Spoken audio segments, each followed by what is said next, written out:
ओम ब्रह्मा मुरारी त्रिपुरांतकारी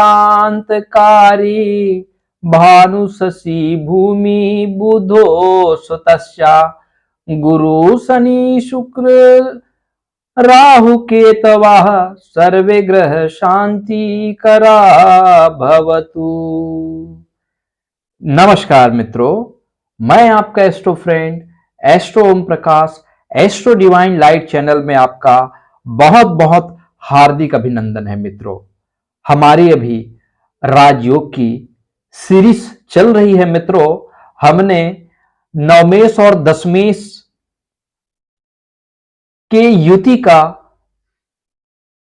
जो फल है हमने पिछले सेशन में आपसे डिस्कस किया। जी हां मित्रों, आज हम दूसरे महत्वपूर्ण राजयोग के बारे में आज हम चर्चा करेंगे। जी हां मित्रों, हम आज के श्रृंखला में भाग्येश और लग्नेश की युतियों से बनने वाले जो राजयोग है आज हम उसको फलित करने जा रहे हैं। मित्रों, यदि आप अभी अभी हमारे चैनल में जुड़े हुए हैं तो आप हमारे चैनल को लाइक करिए, शेयर करिए, सब्सक्राइब करिए और हमारा पिछला जो हमने दशमेश और नवमेश से बनने वाले राजयोग की जो श्रृंखला हमने बनाई है उसे जरूर जाके देखिए। मित्रों, चलिए आज हम दूसरे महत्वपूर्ण राजयोग जो लग्नेश और भाग्येश के संबंध से बनने वाला जो राजयोग है मित्रों, जी हां मित्रों, आज हम इसी राजयोग के बारे में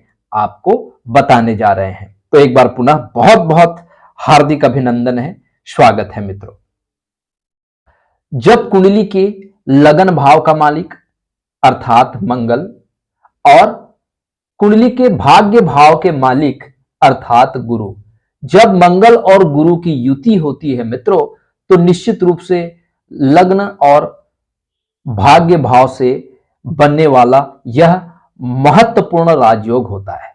जी हां मित्रों, चलिए यदि सबसे महत्वपूर्ण जो स्थिति होती है मित्रों लग्नेश और भाग्येश की युति, जब वो दशम भाव में बनती हो, जब दशम भाव में लग्न का मालिक मंगल दशम भाव में जाके बैठ जाए और भाग्य भाव का स्वामी गुरु ये भी दशम भाव में जाके बैठ जाए मित्रों, तो निश्चित रूप से ये केंद्र त्रिकोण पराशरी राजयोग बनाता है। यह दूसरी स्थिति है मित्रों, और ये जो है मंगल के कारकत्वों का जो है फल वो हमें प्राप्त होता है। मित्रों, निश्चित रूप से लग्नेश का कर्म भाव में जाके उच्च के बैठ जाना यह निश्चित रूप से राजयोग है मित्रों, क्योंकि मंगल का नैसर्गिक स्वभाव होता है कि मंगल के अंदर लीडरशिप क्वालिटी होती है। जी हां मित्रों, तो ऐसा जातक जो है वो आईएएस हो सकता है, आईपीएस हो सकता है, ऐसा जातक एक अच्छा सर्जन हो सकता है, कोई प्रसिद्ध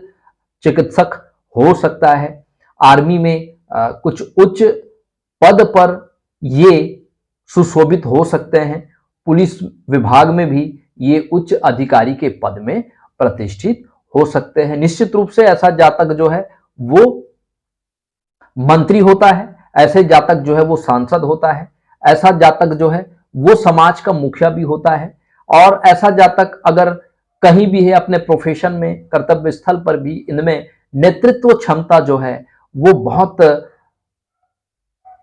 ज्यादा पाई जाती है, बहुत अच्छी होती है मित्रों, जिनके वजह से इनको विशेष अवसर प्राप्त होते हैं जीवन में।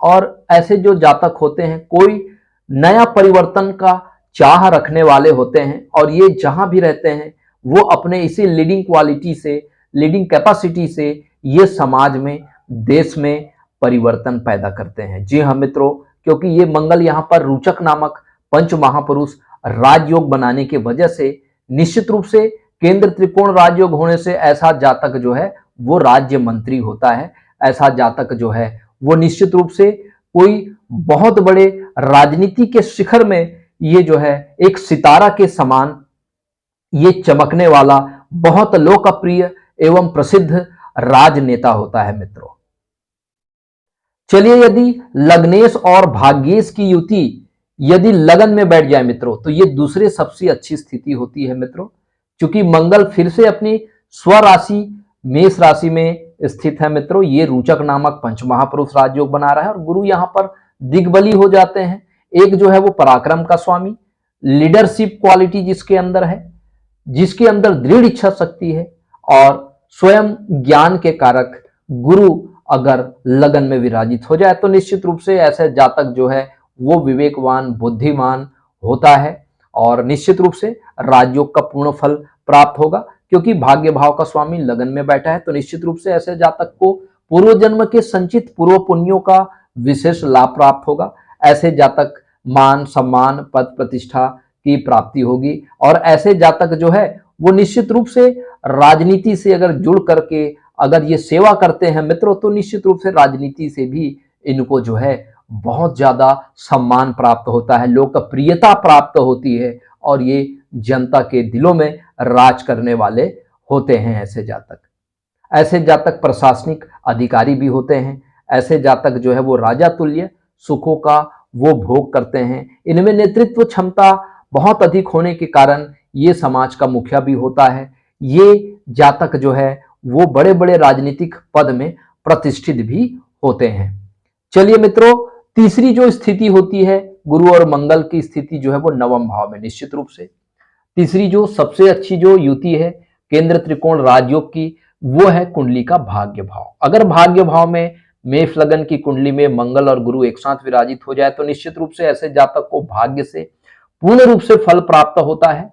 ऐसे जातक को डिवाइन कॉन्स्टिट्यूशन का, परमात्मा का भी पूर्ण रूप से ऐसे जातक के जीवन में परमात्मा की कृपा सदैव बनी हुई होती है मित्रों। और ऐसे जातक अपने पिता से भी आशीर्वाद और पूर्णतः सहयोग प्राप्त करते हैं। ऐसे जातक निश्चित रूप से पूर्व जन्म के संचित कर्मों से इस जन्म में ये जो है वो पराक्रम करते हैं और ऐसे जातक जो है अपने भाग्य से पूर्णतः फल जो है वो प्राप्त करते हैं। अपने संचित पुण्यों से ये राजयोग का सुख जो है वो प्राप्त करते हैं। चलिए मित्रों, यदि चतुर्थ भाव में मंगल और गुरु की स्थिति यदि बन जाए तो निश्चित रूप से यहाँ पर गुरु अपनी उच्च राशि में है मित्रों, तो यहाँ पर हंस नामक पंच महापुरुष राजयोग बना रहा है गुरु। तो निश्चित रूप से जातक की बुद्धि बढ़ जाएगी, जातक की विवेक क्षमता बढ़ जाएगा। जातक जो है उनको पैतृक संपत्ति से जुड़कर यदि कार्य करे तो धन लाभ प्राप्त होगा। जातक को माता से भी पूर्णतः सहयोग प्राप्त होगा। चतुर्थ भाव जो है वो जनता का भाव है। ये जनता के बीच में ये जो है लोकप्रिय राजनेता हो सकता है। ऐसे जातक सांसद हो सकता है, एमपी हो सकता है, एमएलए हो सकता है और ऐसा जातक जो है वो मंत्री भी हो सकता है मित्रों। चलिए, अगर मंगल और गुरु की युति अगर पंचम भाव में निर्मित हो जाए तो ये जो है पांचवी स्थिति होती है मित्रों, जो मंगल और गुरु जो है वो राजयोग फल प्रदान करते हैं। जी हाँ मित्रों, चलिए यदि मंगल और गुरु यदि दोनों अगर सप्तम भाव में जाके विराजित हो जाए, जी हाँ मित्रों, तो ये भी क्योंकि केंद्र त्रिकोण के स्वामी जो है दोनों आपस में युति केंद्र भाव में ही युति कर रहे हैं, तो निश्चित रूप से ऐसे जातक जो है वो विवाह के बाद ऐसे जातकों का भाग्योदय होता है और वो विवाह के बाद जो है वो राजनीति के शिखर में जो है वो पहुंचते हैं मित्रों। और निश्चित रूप से उनका राजयोग का जो फल है उनको प्राप्त होता है विवाह के पश्चात। और ऐसा जातक पार्टनरशिप से भी अगर जुड़कर काम करते हैं तो निश्चित रूप से ऐसे जातक के भाग्योदय जो है वो उदय हो जाते हैं मित्रों, भाग्य खुल जाता है और निश्चित रूप से भाग्य का पूर्व जन्म के संचित कर्मों की वजह से एक बहुत ही सुंदर लाइफ पार्टनर ऐसे जातक के जीवन में एंट्री होती है मित्रों, और लाइफ पार्टनर के ही माध्यम से उनका राजयोग जो है वो फलित होता है। तो इस तरह हम देखते हैं मित्रों, राजयोग का फल तभी हमें प्राप्त हो पाएगा जब उन राजयोग को बनाने वाले ग्रहों की जो युति होती है उन्हीं की ही दशा अंतरदशा में, जैसे मंगल की दशा में गुरु का अंतर चल रहा हो या गुरु की महादशा में मंगल का अंतरदशा लगा हुआ हो, तो इस मेष लगन की कुंडली के लिए जातक के लिए राजयोग का पूर्णतः फल प्राप्त होगा मित्रों। गोचर की भी स्थिति हमको देखनी होगी मित्रों। अगर गोचर में भी मंगल और गुरु जो है वो अपने स्व राशि में है, मित्र राशि में है, उच्च राशि में है या मूल त्रिकोण राशि में है या डिग्री वाइज स्ट्रांग है, तो निश्चित रूप से आप यह जानिए मित्रों कि राजयोग का पूर्णतः फल ऐसे जातक को प्राप्त होगा। एक दूसरी स्थिति और है मित्रों, जब लग्नेश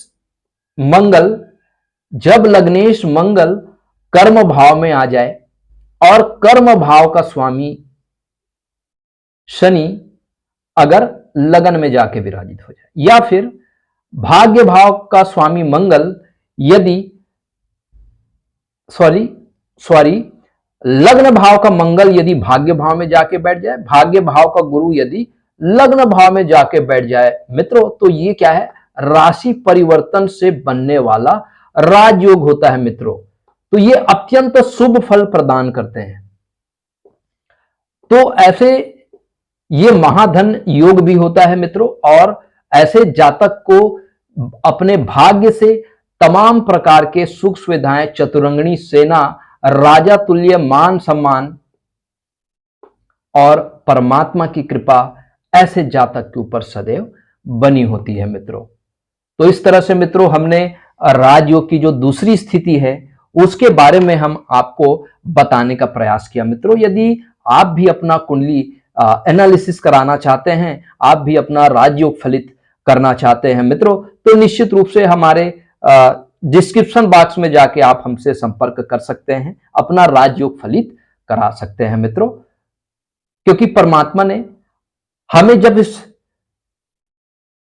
जीवन को प्रदान किया तो निश्चित रूप से कोई विशेष उद्देश्य से हमें इस दुनिया में भेजा है मित्रों, और उन्हीं उद्देश्यों को इन्हीं ग्रहों की युति के माध्यम से हमें उसको पहचानना है, हमें उन शक्तियों को जागृत करना है मित्रों। हमारे अंदर की उस ऑरा मंडल में स्थित उस एनर्जी को पहचानना है, और उस एनर्जी को पहचानने के बाद हम उस एनर्जी को जागृत करके उसके प्रकाश से सारे विश्व को आलोकित करना है। जी हाँ मित्रों, और ये प्रकाश और किसी का नहीं है, ये प्रकाश हमारे अंदर की वो आत्म चेतना है, वो ज्ञान है जिस ज्ञान को हमें जागृत करना है, जिस ज्ञान को हमें अचीव करना है, और उसी ज्ञान से हम ना केवल अपना भला बल्कि हम जिस परिवेश में रहते हैं, जिस समाज में रहते हैं, उस समाज का हम भला कर सके मित्रों। तो मैं बार बार आपसे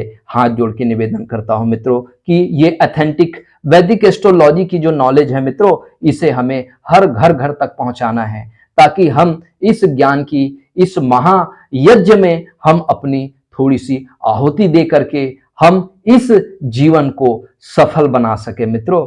तो परमात्मा आपको आनंदित रखे, स्वस्थ रखे, प्रसन्न रखे, आपकी मनोकामना पूर्ण करे। इसी शुभ और मंगल कामनाओं के साथ मित्रों हमें इजाजत दीजिए। प्रणाम, नमस्कार।